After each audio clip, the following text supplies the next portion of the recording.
ಕಲ್ಯಾಣ ಕರ್ನಾಟಕದ ಪ್ರವಾಸವನ್ನು ನಾವು ಹಮ್ಮಿಕೊಂಡಿದ್ದೇವೆ. ಸಂಘಟನಾತ್ಮಕವಾಗಿರ್ತಕ್ಕಂಥ ಪ್ರವಾಸ. ಇನ್ನು ರಾಜ್ಯಾದ್ಯಂತ SIR ಮತದಾರ ಪಟ್ಟಿಯ ಪರಿಷ್ಕರಣೆ ನಡೀತಾ ಇದೆ ಮತ್ತು ಸಂಘಟನಾತ್ಮಕವಾಗಿರ್ತಕ್ಕಂಥ ವಿಚಾರಗಳು ಎಲ್ಲವನ್ನೂ ಕೂಡ ಚರ್ಚೆ ಮಾಡಬೇಕು ಅಂತೇಳಿ ಬೀದರ್, ಗುಲ್ಬರ್ಗ, ಯಾದಗಿರಿ, ರಾಯಚೂರು, ಕೊಪ್ಪಳ ಈ ಜಿಲ್ಲೆಗಳ ಪ್ರವಾಸವನ್ನು ಹಮ್ಮಿಕೊಂಡಿದ್ದೇವೆ. ಎಲ್ಲ ಜಿಲ್ಲೆಗಳ ನಮ್ಮ ರಾಜಕೀಯ ಸ್ಥಿತಿಗತಿ ಬಗ್ಗೆಯೂ ಕೂಡ ನಾವು ಚರ್ಚೆನ ಮಾಡೋರಿದ್ದೇವೆ. ವಿಶೇಷವಾಗಿ ಸಂದರ್ಭದಲ್ಲಿ ಚರ್ಚೆ ಮಾಡುವಂಥದ್ದು ಅಂತ ಹೇಳಿದ್ರೆ ಬೀದರ್ ಇರ್ಬೋದು, ರಾಯಚೂರು ಇರ್ಬೋದು, ಗುಲ್ಬರ್ಗ, ಯಾದಗಿರಿ ಜಿಲ್ಲೆಗಳಿರ್ಬೋದು. 12% ಮಳೆ ಆಗಿರುವಂಥದ್ದು. ಈ ಭಾಗದಲ್ಲೇ 30 ಲಕ್ಷಕ್ಕೂ ಹೆಚ್ಚು ಹೆಕ್ಟೇರ್ಗಳಲ್ಲಿ ಇವತ್ತು ಬಿತ್ತನೆ ಆಗದೇ ರೈತರು ಪರದಾಡ್ತಾ ಇದ್ದಾರೆ. ಮಳೆಯ ಅಭಾವದಿಂದ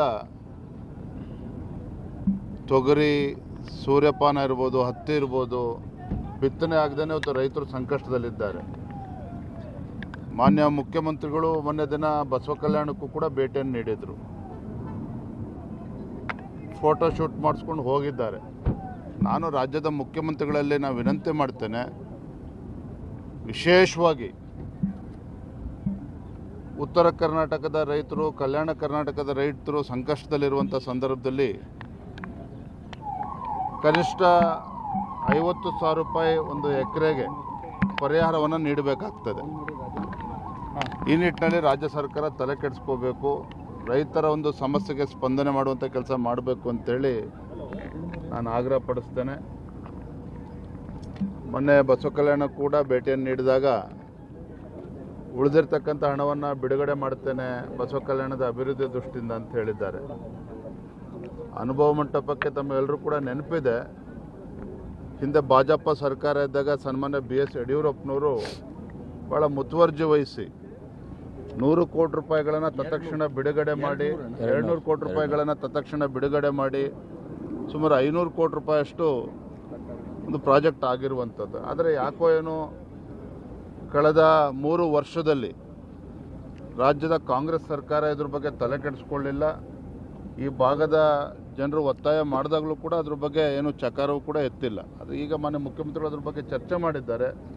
ಇವರ ನೇತೃತ್ವದಲ್ಲಾದರೂ ಕೂಡ ತತ್ಕ್ಷಣ ಹಣ ಬಿಡುಗಡೆ ಮಾಡಿ ಏನೇನು ಕೆಲಸಗಳು ಆಗಬೇಕು ಅದ್ರ ಕಡೆ ಗಮನ ಹರಿಸ್ಬೇಕು ಅಂತೇಳಿ ತಮ್ಮ ಮುಖೇನ ನಾನು ವಿನಂತಿ ಮಾಡ್ತಾ ಇದ್ದೇನೆ. ಬಿಜೆಪಿಯಲ್ಲಿ ಏನೂ ಸರಿ ಇಲ್ಲ ಅಂತ ಪದೇ ಪ್ರೂವ್ ಆಗ್ತಾ ಇದೆ. ಅದೇ ವಿಶೇಷವಾಗಿ ಬೀದರ್ನಲ್ಲೂ ಕೂಡ ಸರ್ ಈಗ ಚುನಾವಣೆ ಬರ್ತಾ ಇದೆ, ಜಿಲ್ಲಾ ಪಂಚಾಯತ್, ತಾಲೂಕು ಪಂಚಾಯತ್, ಯಾವ ರೀತಿ ಇದಕ್ಕೊಂದು ಫುಲ್ ಸ್ಟಾಪ್ ಇಡ್ತೀರಿ? ಮತ್ತೆ ಪದೇ ಇದನ್ನು ಈಗ ಅಡ್ಡ ಮತದಾನ ವಿಚಾರ ಆಗಿರ್ಬೋದು, ಪ್ರತಿಯೊಂದೆಲ್ಲ ಆಂತರಿಕ ಬೇಗುದಿ ಆಗಿರ್ಬೋದು ಸರ್, ಯಾವ ರೀತಿ ಇದನ್ನು ಬಗೆಹರಿಸ್ತೀರಿ ಅಂತ, ಮತ್ತೆ ಏನು ಕ್ರಮ ಕೈಗೊಳ್ಳೋದಾಗಿದೆ? ಬೀದರ್ ಭಾರತೀಯ ಜನತಾ ಪಾರ್ಟಿ ಬೀದರ್ ಜಿಲ್ಲೆಯಲ್ಲಿ ಏನಾದರೂ ಸಮಸ್ಯೆ ಆದರೆ ಇವತ್ತು ಕೋರ್ ಕಮಿಟಿನ ಕೂಡ ಕರೆದಿದ್ದೇನೆ. ಕೋರ್ ಕಮಿಟಿನ ಕೂಡ ಚರ್ಚೆ ಮಾಡ್ತೇನೆ. ಏನೋ ಸಮಸ್ಯೆ ಇದ್ದರೂ ಕೂಡ ಅದನ್ನು ಬಗೆಹರಿಸ್ತೇನೆ. ಸರ್, ಬೀದರ್ನಲ್ಲಿ ಈಗ ಸಾಕಷ್ಟು ಸಮಸ್ಯೆಗಳಿದೆ ಸರ್. ರೈತರ ಪರವಾಗಿ ಬಿಜೆಪಿ ವಿರೋಧ ಪಕ್ಷವಾಗಿ ಯಾವುದೇ ರೀತಿ ಧ್ವನಿ ಎತ್ತಲ್ಲ. 4 ಜನ ಶಾಸಕರಿದ್ದಾರೆ, ಇದ್ರೂ ಕೂಡ ಕಾಂಗ್ರೆಸ್ ಜೊತೆಗೆ ಹೊಂದಾಣಿಕೆ ಮಾಡ್ತಾ ಇದ್ದಾರೆ ಅಂತ 3 ವರ್ಷದಿಂದ ಗಂಭೀರ ಆರೋಪ ಇದೆ ಸರ್. ಏನು ಹೇಳ್ತೀರಿ ಸರ್ ಈ ಬಗ್ಗೆ ಚರ್ಚೆ ಆಗುವಂಥ ಸಾಧ್ಯತೆ ಇದೆ ಸರ್? ಇವೆಲ್ಲವೂ ಕೂಡ ನಾವು ಕೋರ್ ಕಮಿಟಿಯಲ್ಲಿ ಚರ್ಚೆ ಮಾಡ್ತೇವೆ. ಆ ರೀತಿ ಪ್ರಶ್ನೆನೇ ಇಲ್ಲ. ನಮ್ದು ಯಾವುದೇ ಶಾಸಕರು ಕಾಂಗ್ರೆಸ್ ಜೊತೆ ಹೊಂದಾಣಿಕೆ ಮತ್ತೊಂದು ಪ್ರಶ್ನೆ ಇಲ್ಲ. ಇವತ್ತು ಇವೆಲ್ಲವೂ ಕೂಡ ಚರ್ಚೆ ಮಾಡಿ ರೈತರ ಸಮಸ್ಯೆಗೆ ಭಾರತೀಯ ಜನತಾ ಪಾರ್ಟಿ ಯಾವ ರೀತಿ ಸ್ಪಂದನೆ ಮಾಡಬೇಕು, ಜಿಲ್ಲಾ ನಾಯಕರುಗಳು ಯಾವ ರೀತಿ ಸ್ಪಂದನೆ ಮಾಡಬೇಕು, ಎಲ್ಲವನ್ನೂ ಕೂಡ ನಾವು ಚರ್ಚೆ ಮಾಡ್ತೇವೆ. ವಿಚಾರದಲ್ಲಿ ಸರ್ ಕುಮಾರಸ್ವಾಮಿ ಅವರು ತಗೊಂಡಿದ್ದು ಇಂಟ್ರೆಸ್ಟ್ ಬಿಜೆಪಿ ತಗೋತಾ ಇಲ್ಲ. ಬಿಡಪ್ಪ ಮಾತಾಡ್ತೀನಿ.